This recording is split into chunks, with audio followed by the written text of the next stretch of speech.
अस्सलाम वालेकुम। उम्मीद करता हूँ कि आप सब खैरियत से होंगे। आज मैं आप लोगों को सीएसएस के बारे में मोटिवेशन देना चाहता हूँ। मोटिवेशन समझते हैं ना, मोटिवेशन का क्या क्या रोल होता है किसी भी डिपार्टमेंट के अंदर, किसी भी जॉब में, आपकी लाइफ में, आपके करियर में। मोटिवेशन एक ऐसी चीज़ है जो आपको आपकी मंजिल तक पहुँचाती है।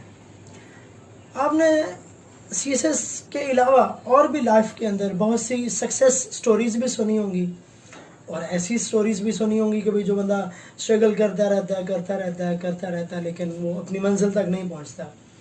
लेकिन मैं सीएसएस के हवाले से ख़ास तौर पे आप सब लोगों को, ख़ास तौर पे उन लोगों को जो कि फ्रेश स्टूडेंट हैं, वो आते बड़े पैशन के साथ हैं सीएसएस में।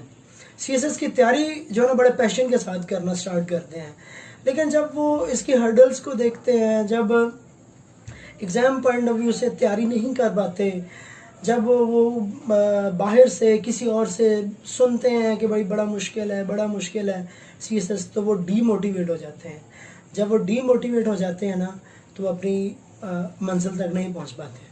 तो इसके लिए मैंने पिछली भी मेरी वीडियोस के अंदर एक वीडियो है कि सीएसएस की कौन सी ऐसी बातें हैं जो आपको सीएसएस करने पे उकसाती हैं और कौन सी ऐसी बातें हैं जो कि सीएसएस को बहुत आसान कर देती हैं। उसमें पिछली वीडियोस में मैंने एक दो बातें बताई थी कि सबसे पहली बात आपने अपने दिल दिमाग से जो है ना निकाल देना है कि भाई सीएसएस मुश्किल है, एक बात होगी।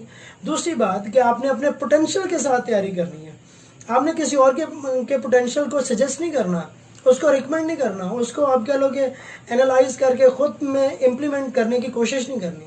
हर बंदे का अपना क्राइटेरिया होता है, हर बंदे का अपना एक आप कह लो कि तरीक़ेकार होता है स्टडी का।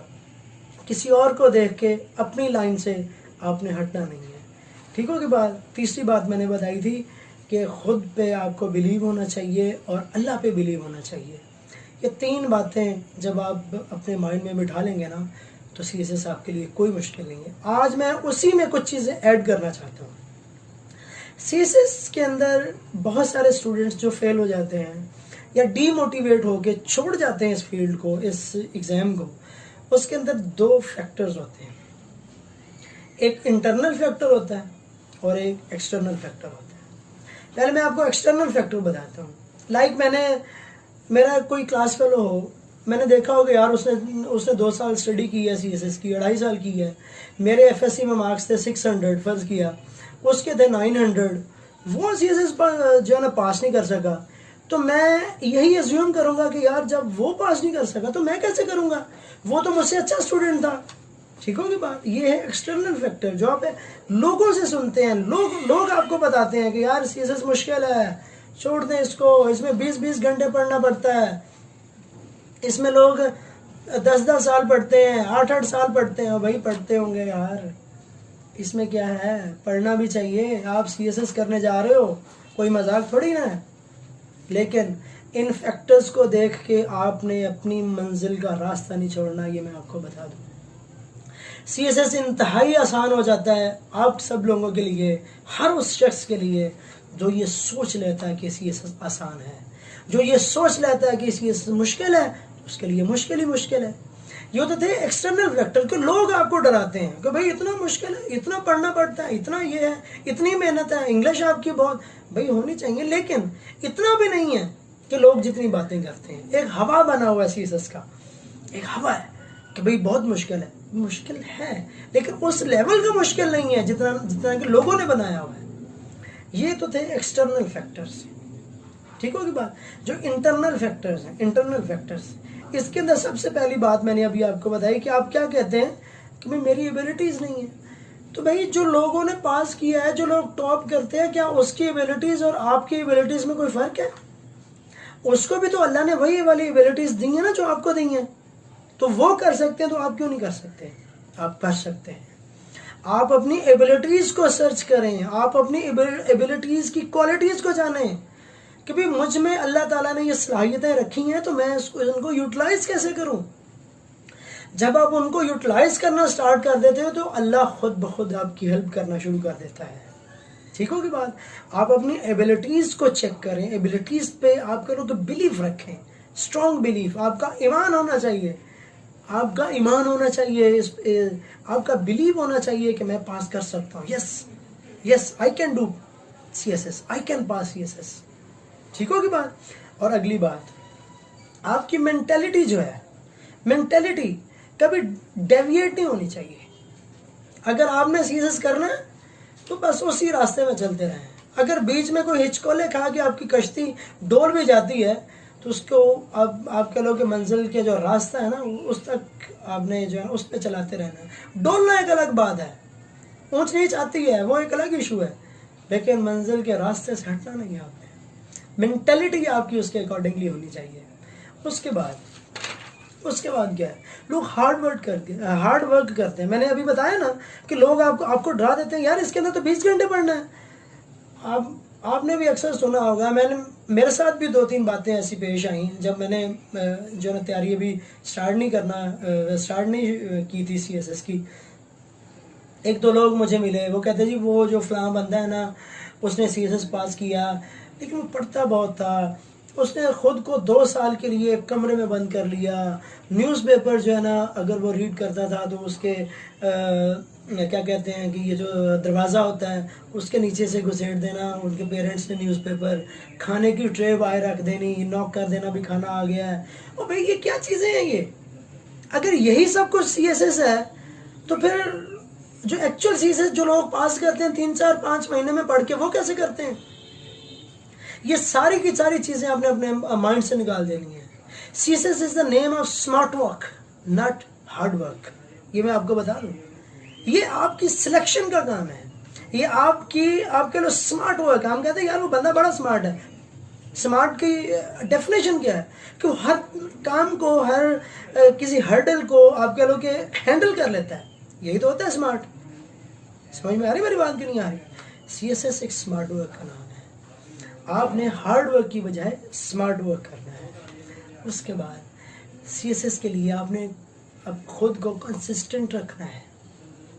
अगर आप डेली 5-6 घंटे स्टडी कर रहे हो ना तो इससे 5-6 घंटे डेली रहनी चाहिए जब तक आपका एग्ज़ाम नहीं हो जाता। आपका एग्ज़ाम नहीं हो जाता तब तक आपने खुद को कंसिस्टेंट रखना है। अपने अंदर CSS पास करने की आपको लोग विल पावर क्रिएट करें। अपने अंदर CSS पास करने की एक आग पैदा करें। आप अपने अंदर CSS की मंजिल तक पहुंचने के लिए एक तड़प पैदा करें। जब तक आप उस आग के रास्ते पे नहीं चलोगे आप उसको पास नहीं कर पाओगे। जब आपकी मंजिल का तयन नहीं है कि भाई मैंने पहुंचना किधर है, आप नहीं पहुंच सकते हो। आपकी मंजिल का तयन, आपकी मंजिल CSS है। अपने अंदर, अपने दिल, अपने दिमाग में CSS के लिए तड़प पैदा करो, फिर जाके आप कह लो कि CSS इंशाल्लाह पास होगा। क्यों नहीं पास होगा?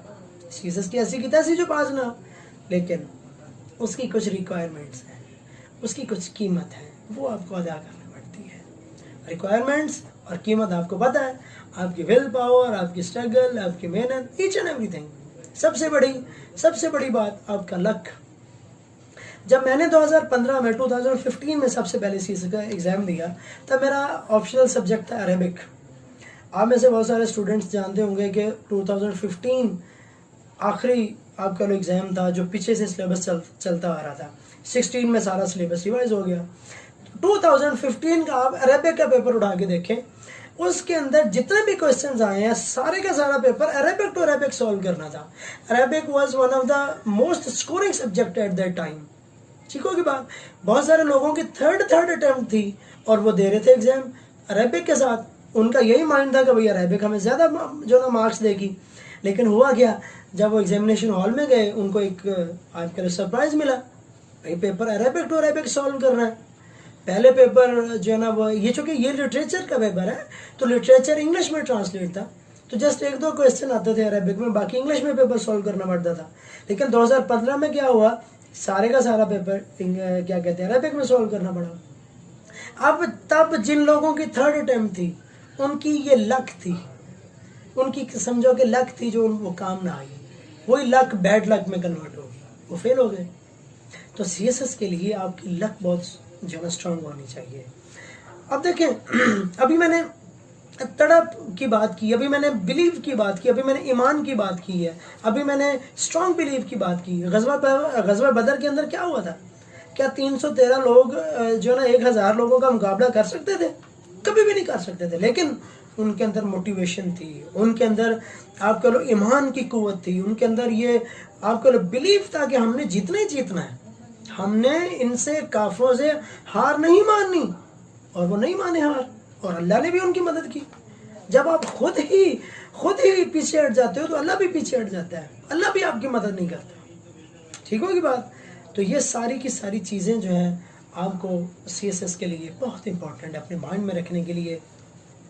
आपने डीमोटिवेट नहीं होना, डीमोटिवेट नहीं होना। जब भी आप डीमोटिवेट होना शुरू हो जाओ ना, जब भी सोचना शुरू हो जाओ यार ये मुश्किल है, तब आप CSS के फ़ायदे सोचने शुरू कर दो कि यार जब मैं SP बन जाऊंगा फिर मेरे पास क्या होगा, जब मैं DC बन जाऊंगा, जब मैं असिस्टेंट कमिश्नर होऊंगा, डिप्टी कमिश्नर होऊंगा, तब गवर्नमेंट मुझे घर देगी, गाड़ी देगी, मेरे इतने नौकर चाकर होंगे, लोग मेरे आगे पीछे होंगे, लोग मेरी गाड़ी का दरवाज़ा। तब आप ये सोचना शुरू कर दें, तब आप अपनी मंजिल के बारे में सोचना शुरू कर दें कि जब मैं मंजिल पे पहुंचूंगा तो तब मेरे साथ क्या होगा। ठीक होगी बात? CSS is very easy for those students who feel it easy. ये मेरी बात याद रखिएगा, ठीक है? अगली वीडियो के लिए, तब तक के लिए अल्लाह हाफिज़।